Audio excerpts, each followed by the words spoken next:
ఈనాటి అంటే 4th October నాటి అనాలిసిస్ను మీకు అందిస్తున్నవారు కాల్డ్వెల్ బ్యాంకర్ సూత్ర ప్రాపర్టీ, హైదరాబాద్.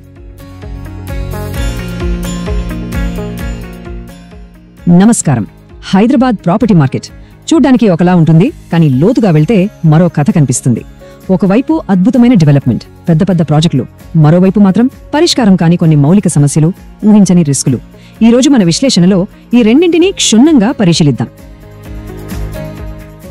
ఈ రోజు మనం ముందుగా హైదరాబాద్ డెవలప్మెంట్ స్పీడ్ గురించి మాట్లాడుకుందాం.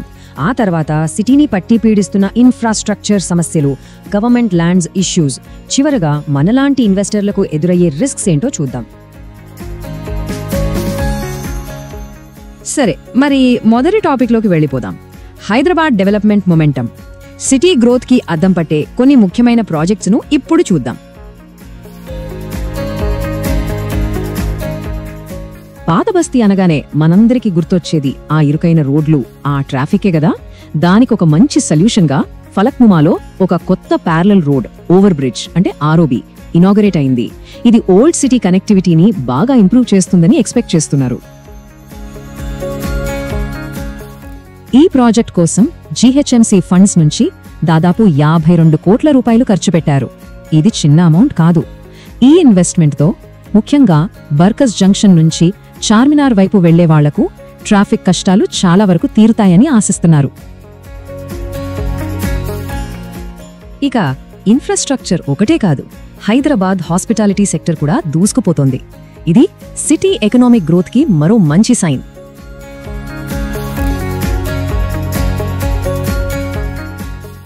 సిటీ అంతటా అంటే ముఖ్యంగా రాయదుర్గం, బుద్వెల్, ఫైనాన్షియల్ డిస్ట్రిక్ట్ లాంటి హాట్స్పాట్స్లో కొత్తగా 6 5-స్టార్ హోటళ్లు రాబోతున్నాయి.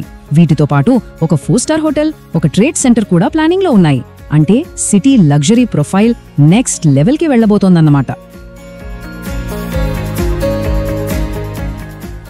ఈ కొత్త ప్రాజెక్టుల వల్ల దాదాపు 6,000 కోట్ల రూపాయల ఇన్వెస్ట్మెంట్ వస్తోంది. అంతకన్నా ముఖ్యమైన విషయం ఏంటంటే దాదాపు 8,000 కొత్త ఉద్యోగాలు వస్తున్నాయి. ఇది సిటీ ఎకానమీకి ఒక రకంగా చెప్పాలంటే పెద్ద బూస్ట్.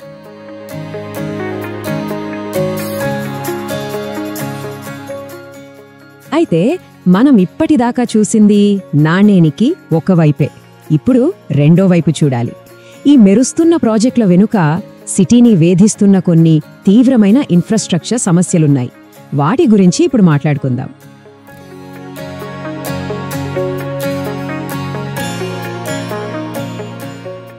అసలు ప్రశ్న ఏంటంటే, ఇంత ఫాస్ట్గా ఎదుగుతున్న ఈ నగరానికి ప్రస్తుతం ఉన్న కోర్ ఇన్ఫ్రాస్ట్రక్చర్ సపోర్ట్ చేయగలదా? ఇది ఆలోచించాల్సిన విషయం.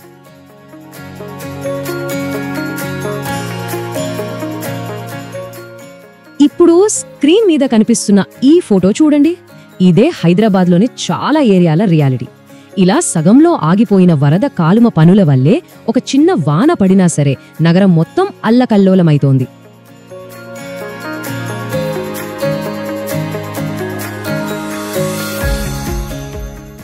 పర్మనెంట్ సొల్యూషన్స్ లేకపోతే మన డబ్బు ఎలా వృధా అవుతుందో చెప్పడానికి ఇది బెస్ట్ ఎగ్జాంపుల్.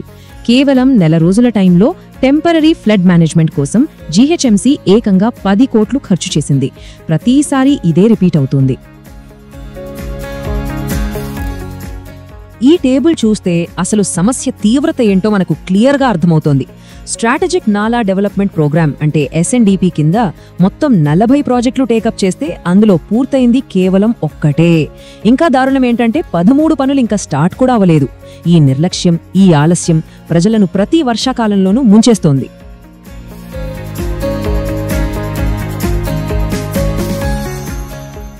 ఇన్ఫ్రాస్ట్రక్చర్ సంగతి అదైతే, ఇప్పుడు మనం మరో సీరియస్ ఇష్యూ గురించి మాట్లాడుకోవాలి. అదే ప్రభుత్వ భూముల కబ్జా. మన పబ్లిక్ అసెట్స్ ని కాపాడటంలో సిస్టమ్ ఎలా ఫెయిల్ అవుతోందో చూద్దాం. ఉదాహరణకు కొండాపూర్ ఇష్యూనే తీసుకుందాం. ఇక్కడ 60 ఏళ్లుగా ఈ ల్యాండ్ మాదే అని కొంతమంది ఫార్మర్స్ వాదిస్తుంటే, కాదు, ఇది 36 ఎకరాల పక్కా గవర్నమెంట్ ల్యాండ్ అని ఆఫీసర్లు తేల్చారు. ఫైనల్గా హైకోర్టు ఆర్డర్స్తో ఇప్పుడు ఆక్రమణలు తొలగిస్తున్నారు. అసలు ఈ కబ్జాకి గురైన ల్యాండ్ విలువెంతో తెలుసా? సుమారు 3,600 కోట్ల రూపాయలు. ఆలోచించండి, ఇంత విలువైన పబ్లిక్ ప్రాపర్టీ దశాబ్దాలుగా ప్రైవేట్ వ్యక్తుల చేతుల్లో ఉండిపోవడం మన సిస్టంలోని లూప్ హోల్స్కి పెద్ద నిదర్శనం. కొండాపూర్ది ఒక రకమైన కబ్జా అయితే, కొంగరకలాంలో జరిగింది మరో లెవెల్ స్కామ్. ఇది చాలా ఆర్గనైజ్డ్గా, పక్కా ప్లానింగ్తో జరిగింది. ఇక్కడ విచిత్రం ఏంటంటే, కొందరు అధికారుల సపోర్ట్తోనే ప్రభుత్వ భూమిని ఒక ప్రైవేట్ కంపెనీకి కట్టబెట్టారు. ఈ 500 కోట్ల స్కామ్ ఎలా జరిగిందంటే స్టెప్ బై స్టెప్ చూద్దాం. ఫస్ట్, గవర్నమెంట్ సీలింగ్ ల్యాండ్స్ ని ఐడెంటిఫై చేశారు. తర్వాత కొంతమంది రెవెన్యూ ఆఫీసర్స్తో చేతులు కలిపారు. వాళ్ళ హెల్ప్తో ఆ ల్యాండ్ని ప్రొహిబిటెడ్ లిస్ట్ నుంచి తీయించేశారు. ఫైనల్గా ఒక ప్రైవేట్ రియల్ ఎస్టేట్ కంపెనీ పేరు మీద రిజిస్టర్ చేసేశారు. అంత పక్కాగా స్కెచ్ వేసి మరీ చేశారు.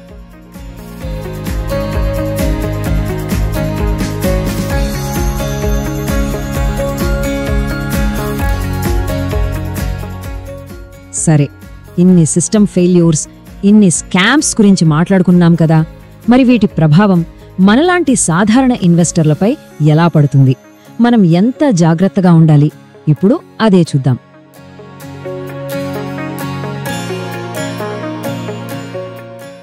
మోసగాళ్లు సాధారణంగా ఇలాగే వలవేస్తారు.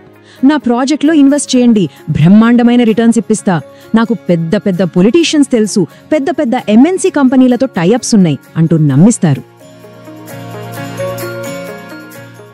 అలాంటి మాటలు నమ్మి ఒక ఆయన రియల్ ఎస్టేట్ బిజినెస్ పేరుతో జరిగిన ఒక మోసంలో ఏకంగా 7.5 కోట్ల రూపాయలకు పైగా పోగొట్టుకున్నారు. ఈ ఒక్క సంఘటన చాలు మనం ప్రాపర్ డ్యూ డిలిజెన్స్ చెయ్యకపోతే ఎంత పెద్ద రిస్కులో పడతామో అర్థం చేసుకోవడానికి. సో మనం ఆలోచించాల్సిన ప్రశ్న ఒక్కటే. హైదరాబాద్ భవిష్యత్తు కోసం ఆకాశాన్నంటే బిల్డింగులు కడుతోంది, బానే ఉంది. కానీ ఆ బిల్డింగులు నిలబడాల్సిన ఫౌండేషన్స్ అంటే బేసిక్ ఇన్ఫ్రాస్ట్రక్చర్, గవర్నెన్స్, వాటిని కూడా అంతే పటిష్టంగా నిర్మిస్తోందా? ఈ గ్రోత్కి, ఈ ఫౌండేషన్కి మధ్య బ్యాలెన్స్ సాధించడమే Hyderabad real challenge. Thanks for listening. Hyderabad property మరియు రియల్ ఎస్టేట్ అప్డేట్స్ కోసం ప్రతిరోజు మా పాడ్కాస్ట్ని వినండి.